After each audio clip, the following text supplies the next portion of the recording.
एक दिन की बात है। एक गांव में एक व्यापारी रहता था। उसकी एक खूबसूरत बेटी थी। एक बार उस व्यापारी पर बहुत ज़्यादा कर्जा हो गया था और जिस आदमी से उस व्यापारी ने कर्जा लिया था वह उसी गांव का था और बहुत ही घटिया किस्म का आदमी था। तो व्यापारी उस आदमी का कर्जा चुका नहीं पा रहा था। तो उस आदमी ने सारे गांव वालों को जमा किया और व्यापारी के घर पर जाकर व्यापारी से कहा कि अगर तुम मेरा कर्जा नहीं दे पा रहे हो तो अपनी बेटी की शादी मुझसे करा दो। यह सुनने के बाद भी वह व्यापारी चुप रहा क्योंकि वह मजबूर था और यह सारी बातें घर में बैठी उस व्यापारी की बेटी सुन रही थी।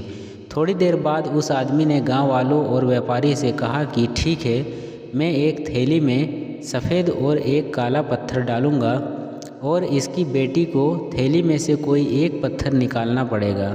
अगर सफ़ेद पत्थर निकला तो मैं कर्जा भी माफ़ कर दूंगा और इसकी बेटी से शादी भी नहीं करूंगा, लेकिन अगर काला पत्थर निकला तो कर्जा तो मैं माफ़ कर दूंगा, लेकिन इसको अपनी बेटी से मेरी शादी करवानी पड़ेगी। व्यापारी की लड़की इस बात के लिए राज़ी हो गई और सारे गांव वाले भी। उस आदमी ने थैली के अंदर सबके सामने 2 पत्थर डाले, लेकिन बड़े ही चालाकी से उस आदमी ने दोनों ही पत्थर उस थैली में काले डाले थे और यह व्यापारी की बेटी को दिख गया था कि थैली के अंदर दोनों ही पत्थर काले थे।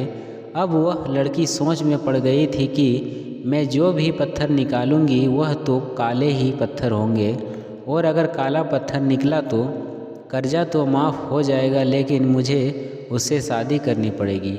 और अगर मैंने सारे गांव वालों को यह बात बता दी कि इस आदमी ने थैली में दोनों ही पत्थर काले डाले हैं तो कर्जा भी माफ़ नहीं होगा और यह आदमी आज नहीं तो कल मेरे बाबा से बदला ज़रूर लेगा।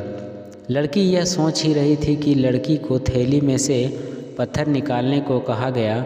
लड़की ने थैली में हाथ डाला और एक पत्थर बाहर निकाला और बिना किसी को बताए इस पत्थर को ज़मीन पर गिरा दिया और ज़मीन पर गिरने के बाद वह पत्थर दूसरे पत्थरों से मिल गया।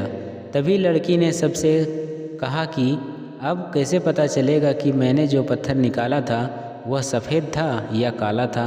लड़की ने कहा, थैली में जो दूसरा पत्थर है उसे देखो, अगर थैली में सफ़ेद पत्थर है तो मैंने काला पत्थर निकाला था और अगर थैली में काला पत्थर है तो मैं सफ़ेद पत्थर निकाला था।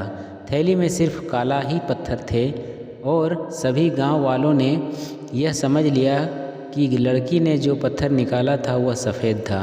इसलिए व्यापारी का कर्जा भी माफ़ हो गया और उसकी बेटी को उस आदमी से शादी भी नहीं करनी पड़ी।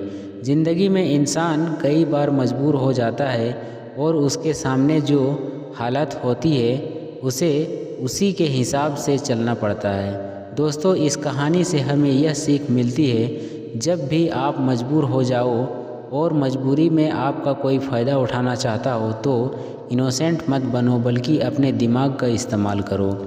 जितने इनोसेंट बनने की कोशिश करोगे उतना ही आपको चीट करेंगे।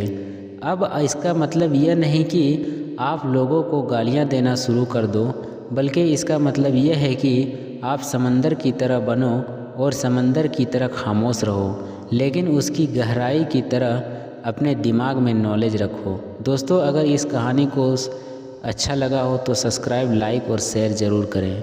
Thank you.